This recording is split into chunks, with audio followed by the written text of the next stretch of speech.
이게 이제 지금까지는 전반적인 초거대 인공지능 그리고 뭐 LLM, GPT 뭐 이런 거 얘기했는데 이제 저희 뭐 의료 헬스케어 얘기하려고 그 전문가분을 모신 거기 때문에 의료 헬스케어 분야에서의 초거대 인공지능 활용 뭐 이런 얘기를 좀 해볼게요. 지금 이제 이 순간에 챗GPT를 포함한 LLM이 네. 의료 분야에서 어떻게 활용되고 있는지 말씀을 네. 부탁드리겠습니다. 일단 그 클리니컬 디시전 서포트를 위해서 이제 그런 활용안에 대해서 보고 있는 논문들 최근에 막 나오고 있는데 어떤 논문은 너무 이제 할루시네이션 심해서 안 된다는 분도 있지만 또 네. 어떤 분에서는 굉장히 도움을 많이 받았다. 사실 그래서 그런 의사 선생님들이나 이런 의료계 쪽에서 하시는 연구 논문도 많이 나오고 있고요. 그게 아니면 그 좀 저희 같은 엔지니어 베이스에서 의료 쪽을 보는 경우에 그 의무 기록을 바탕으로 이렇게 정보를 답변해주고 요약하고 이런 것들이 요즘 많이 나오고 있거든요. 네.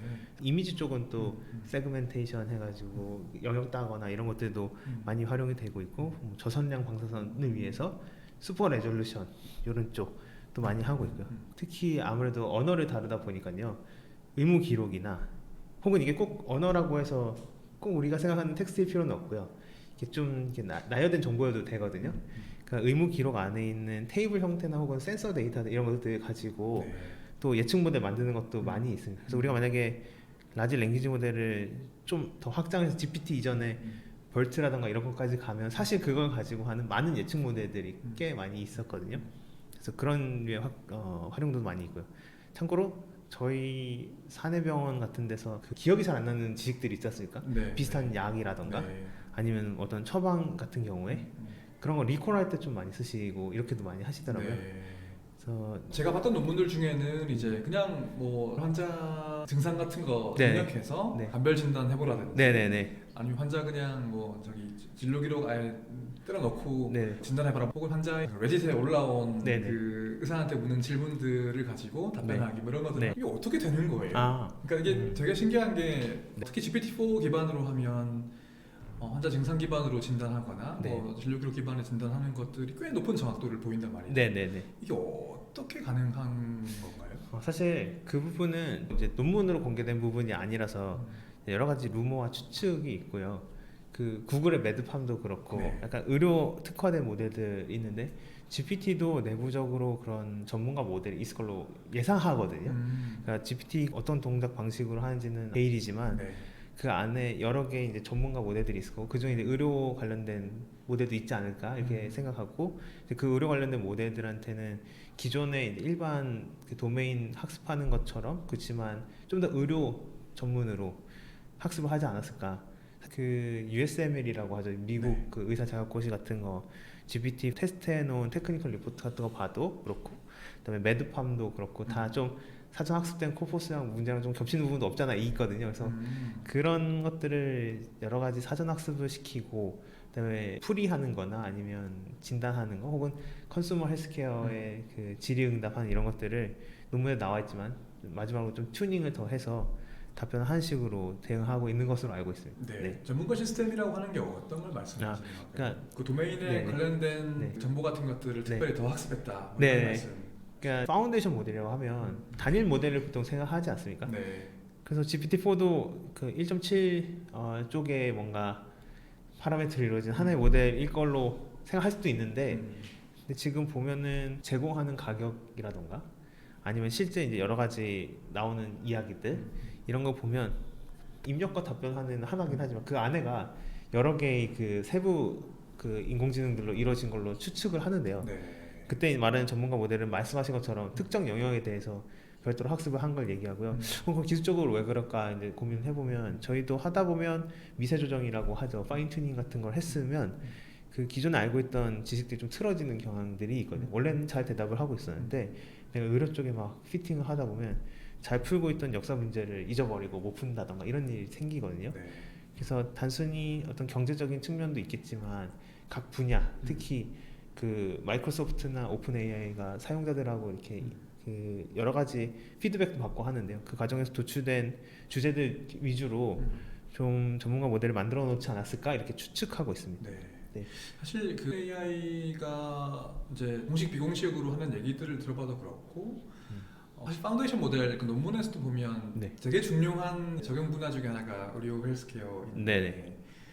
그건 왜 이렇게 의료 헬스케어 분야를 라지 랭귀지 모델 네. 하는 분들이 중요하게 본다고 생각하세요?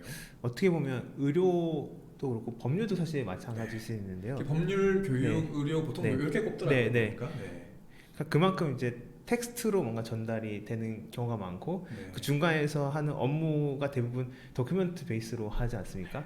그러니까 법률도 이렇게 판결문이라든지 그다음에 의료도 항상 의무 기록을 중심으로 두고 이루어지고 있고요. 예. 그다음에 더불어서 그 의료진이 가장 필요한 덕목 중에 하나가 방대한 양의 의학 지식을 머릿속에 담고 이거 갖고 이제 추론을 해서 답변을 내야 되잖아요.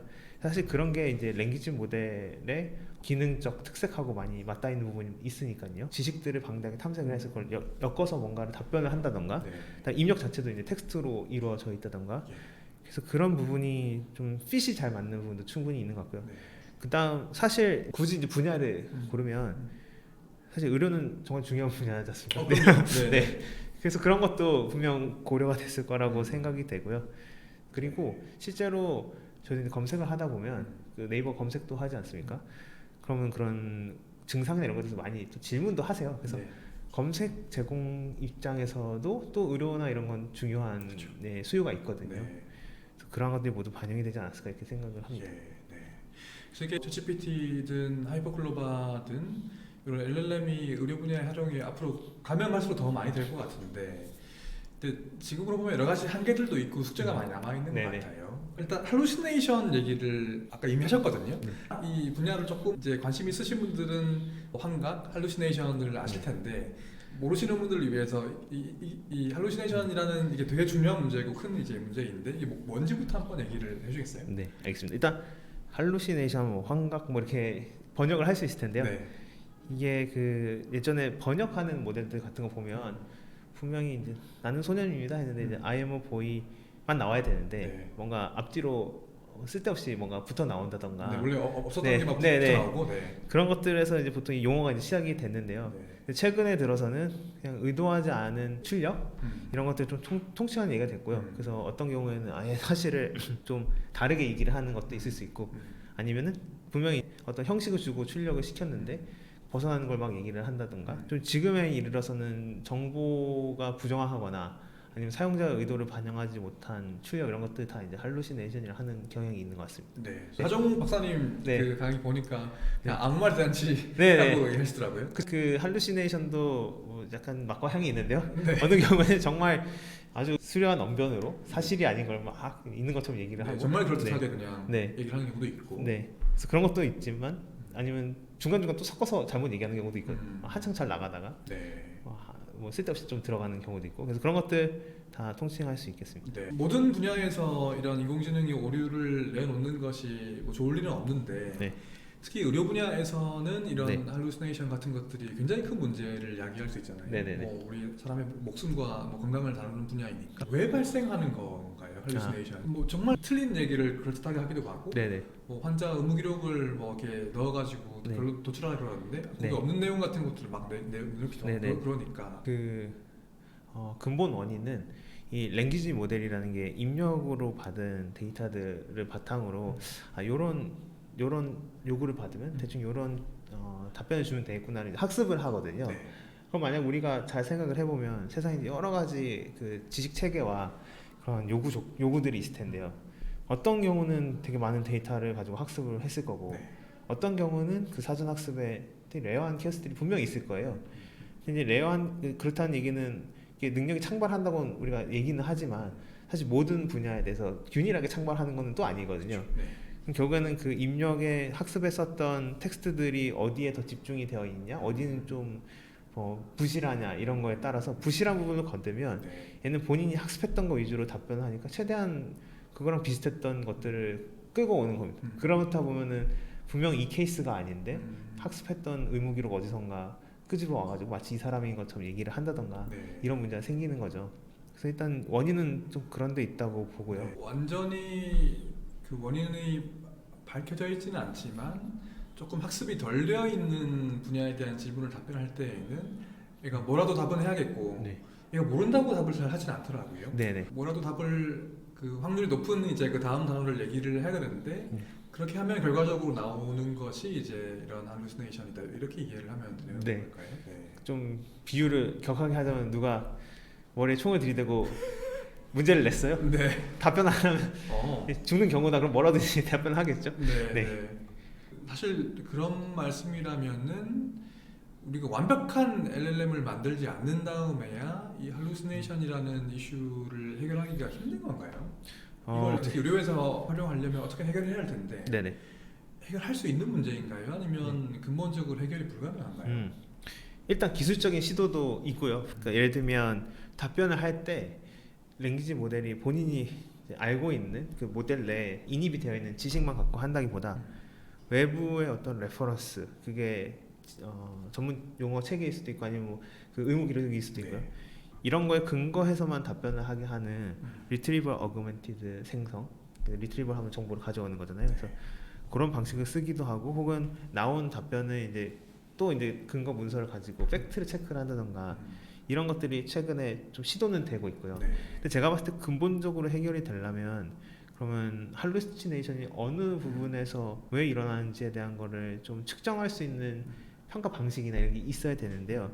그렇다면 이제 의료 쪽도 아주 세분화돼 가지고 어떤 케이스에 대해서는 얘가 어떤 식으로 좀 답변의 정답률이나 이런 게 네. 나오는지 그 평가를 해야 사실 개선할 수 있잖아요. 그 피터 드러커 선생님께서 말씀하신 것처럼 네. 측정을 해야 개선을 할 수 있는데 아직 마땅한 측정법이 매번 이제 사람이 이거를 정성적으로 평가하는 거 외에는 아직 그 도입이 된 게 잘 없다 보니까 좀 어려워 보이고요. 만약 그 측정하는 것에 대해서 스케일러블한 뭔가 방법을 찾는다면 훨씬 빠르게 모델 자체도 개선할 수 있을 거고, 그 더불어서 아까 말씀드린 것처럼 좀 그 사용법을 좀 달리해서 하는 방법도 있겠습니다. 네. 네.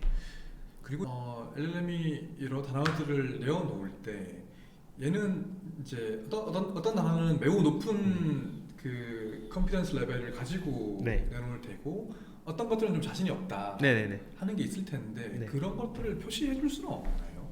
실제로 그 오픈 AI의 API나 저희도 마찬가지인데요. 답변을 생성할 때 이 단어, 정확히는 토큰이지만 이 단어에 대한 확률을 같이 변개해서 주기도 합니다. 그래서 변개해서 보실 수가 있는데, 다만 그 단어 확률이라는 거는 맨 처음에 올 수 있는 단어의 확률 다음에 그 단어 다음에 올 단어의 확률 이런 식으로 되기 때문에요. 네. 그럼 전체 컴비네이션의 확률은 얼마냐? 이거는 좀 알기가 어렵고요. 네. 그리고 무엇보다도 그걸 안다고 해서 그러면 이게 확률이 낮으면 얘가 헛소리고 확률이 높으면 그럼 진실인가? 단순히 그렇게 보기엔 좀 어려운 면이 있거든요. 왜냐하면 그 확률이라는 거는 사실이냐에 대한 확률보다는 내가 사전학습이나 이런 것들을 통해서 배웠을 때 이런 말은 자연스럽게 연결이 되는구나, 그거에 대한 확률이거든요. 네. 근데 사실 이제 그거랑 좀 다르게 우리가 볼 수 있는 방법 중에 최근에 GPT-4 그 테크니컬 리포트도 그렇고요. 이 동일한 요청에 대해서 여러 번 이 챗 GPT한테 독립적인 수행을 시키는 거죠. 그러니까 마치 GPT-4가 10명 있으면 네. 각각을 풀게 시키고, 그럼 얼마나 얘네가 동일한 답을 하는가를 이제 보는데요. 이제 셀프 컨시스턴시라고 하는데, 이게 GPT만 쓰는 게 아니고 매드팜 2도 보면은 그렇지만 뭐 11번을 생성을 해서 이렇게 보팅을 한다거나 이런 방법을 쓰거든요. 근데 이제 거기 경향 중 하나가 보통 정답을 맞추는 경우에는 여러 번 생성해도 비슷하고 동일한 답을 냈고요. 좀 틀리는 경우에는 그 약간 선형적으로 그 달라지는 비율이 생깁니다. 예를 들면 50% 정도 맞추는 카테고리는 정말 이제 합치성도 한 50% 정도 나오고 뭐 그런 식으로 좀 선형 그래프도 이제 리포트이 됐거든요. 그래서 한번 여러 번 단순히 돌려보는 것도 얘가 얼마나 확신을 갖고 얘기하는지를 알 수 있는 아주 간단한 방법 중에 하나고, 생각보다 의외로 나쁘지 않은 방법이고요. 네. 그게 컴퓨테이셔널리 되게 비싼 그렇죠. 방법 아닌가요? 네, 그렇습니다. 사실 그래서 매드팜 2 논문도 보시면 걔네가 11번 답변을 하고요. 그 11번 답변한 걸 다 모아서 문제에다 붙인 다음에 걔를 바탕으로 또 답변을 하는 애를 스텝 2인데 또 그것도 여러 번 하거든요. 그래서 거의 뭐 한 3-40번 많게는 막 제가 스텝 2를 몇 번 하는지 정확히는 모르니까요. 심하면 100번 이상도 할 것 같은데요. 굉장히 헤비하게 돌리는데 그렇게 해야 푸는 거죠. 예. 그리고 GPT-4도 아마 그 내부적으로 한 번만 돈다고 보이진 않거든요. 아, 그런가요? 네, 굉장히 느리거든요. 모델이 돌아가는 게. 그래서 마찬가지로 답변의 정확성을 위해서 모델을 좀 중복해서 돌리는 게 어떻게 보면 요즘 기술하는 데에서는 트렌드인 것 같습니다. 예. 네. 제가 이제 저도 요즘 뭐 열심히 공부를 하고 있는데 하정우 작가님 책을 보니까 네. 지금 GPT나 LLM의 제일 큰 문제 네. 중에 하나가 할루시네이션이고 네네. 또 한 가지가 에너지 사용인데 네네네. 제 기억으로는 GPT 문제 하나 풀 때마다 이거 냉각수 이거 하나 필요하다고 하더라고요. 그래서 아, 네네. 500ml짜리 네. 냉각수 필요하다고 해서 에너지를 얼마나 효율적으로 쓸 것인가가 네. 되게 중요한 문제라고 하셨었는데 네네. 네, 그걸 또 그 셀프 컨시스턴시를 보려면 더 여러 번 돌리면 네. 더 비싸지는 그렇죠. 문제는 아마 네. 있을 것 같습니다. 네네.